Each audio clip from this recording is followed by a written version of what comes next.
Hello everyone, and welcome to the last lesson for chapter 6 or topic 6, where we'll be looking at how to divide mixed numbers.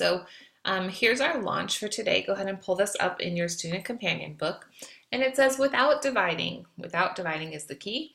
Tell which expression will result in a quotient greater than 1/2 and which will result in a quotient less than 1/2. And quotient just means answer. So which one of these will have an answer that is greater than 1/2 and which will have an answer that's less than 1/2, and explain how you know. So please take some time to really explain how you know the answers will be the way they will be. You don't need to solve them, just think about them. Which will be greater than 1/2 and which will be less than 1/2. Hopefully you had some time to think about that or discuss it with someone nearby. Let's go ahead and view the solution together. So here's 1/2 divided by 4/3. 1/2 divided by 1 is 1/2. So if you divide 1/2 by a number greater than 1, the quotient will be smaller than 1/2. So since 4/3 is greater than 1, or 3/3, 1/2 divided by 4/3 will result in a quotient less than 1/2. Let's look at this next one. 1/2 divided by 3/4. Well, 1/2 divided by 1 is 1/2. So if you divide 1/2 by a number less than 1, the quotient will be greater than 1/2. So since 3/4 is less than 1, it will be greater than 1/2. And here's the same thing. Since 1 1/4 is greater than 1, 1/2 divided by 1 1/4 will result in a quotient less than half. All right, so hopefully these make sense to you. If not, you can just play with the numbers a little bit and see if you can come up with a pattern. But until then, we're going to jump into part 1. All right, so one of the awesome things about fractions and multiplying and dividing fractions is that once you know how to multiply all the different types of fractions, and then you know the rule for dividing fractions, you can multiply or divide almost, well, any fraction actually. And this is another example. So find 2 2/5 divided by 4/5. So what do you think we're going to need to do? Hopefully you're thinking that we're going to need to convert this mixed number to an improper fraction, then freeze, change, and flip, and follow the rules of division for dividing fractions. So that is exactly what we're going to do. And we're going to see how to do it first on a number line, and then we're going to work on just using the numbers. So here is the number line. So here's 2 2/5. Each circle represents a circle of 4/5, and there are 3 circles. So the answer to this is 3. But we're most likely not going to be drawing number lines. We're going to be using the reciprocal and using freeze, change, flip.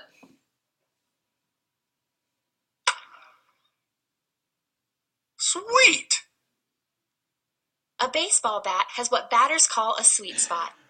When the ball is hit on the sweet spot of the bat, there is almost no vibration, so the batter's hands feel no impact. The hardest hit balls are those that are hit on the sweet spot of the bat.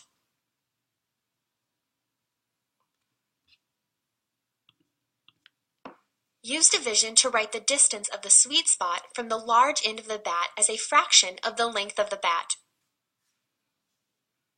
All right, so they'd like us to write this as a fraction, and it's really it's important to remember that anything written as a fraction is a division problem. So this is a fraction. It means x divided by y. So x over y is a fraction, and all fractions are division problems. So they want us to write this sweet spot of the bat over the length of the bat as a fraction, which really is asking us to divide. So they're saying 6 3/5 over 33 inches.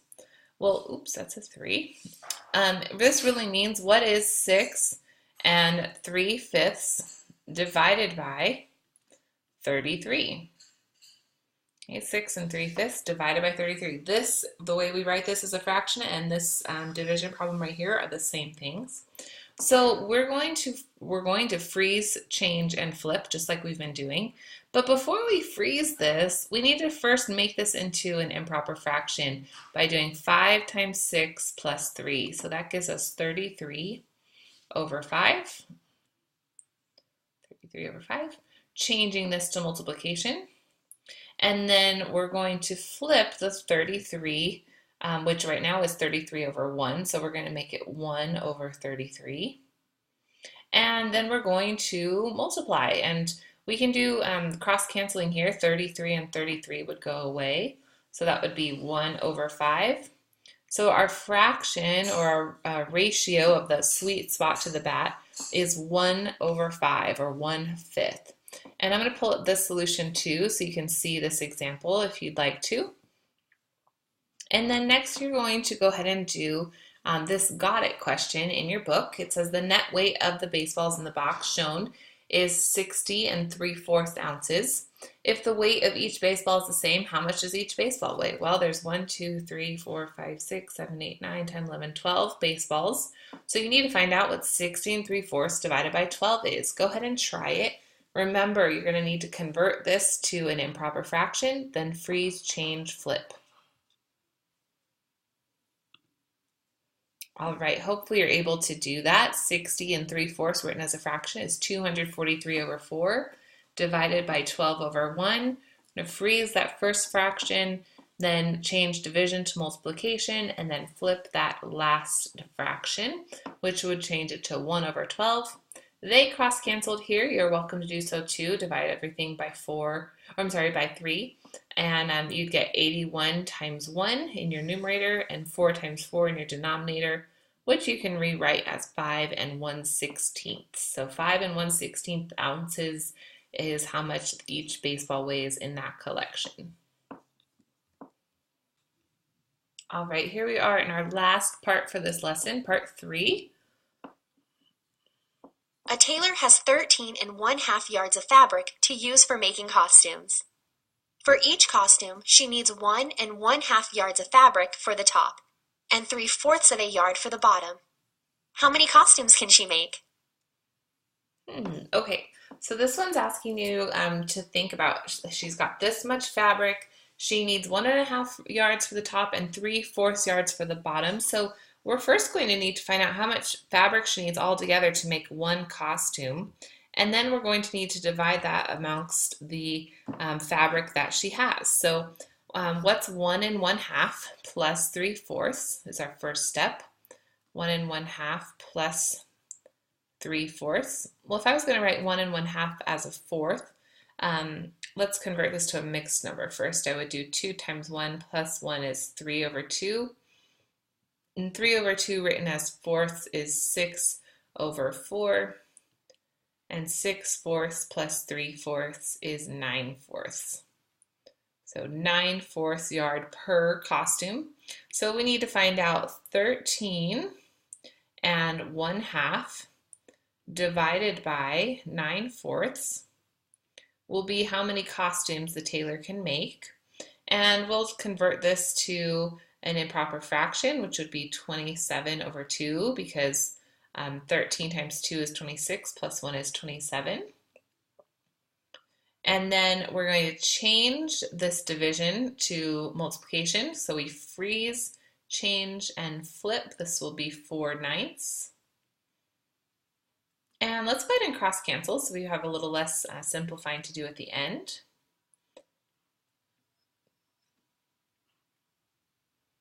And we've got 9 times 2 is 18, and oops, I should have simplified more, and I didn't. That's okay. 18 over 3. 18 over 3 you can reduce down to 6. So we get 6 costumes out of her 13 1/2 yards. Let's make sure that we're correct.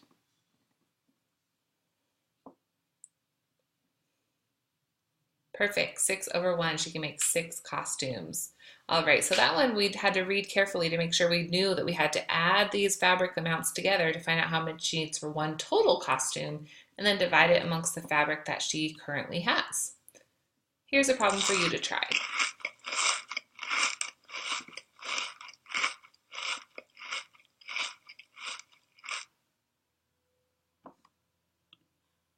You're getting low on dog food, so you buy a new bag that has 40 cups of food.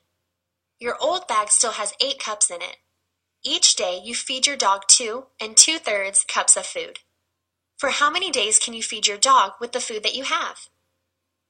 All right, so remember you have 8 cups and now you just added 40 more cups. So now you have 48 cups of food in total.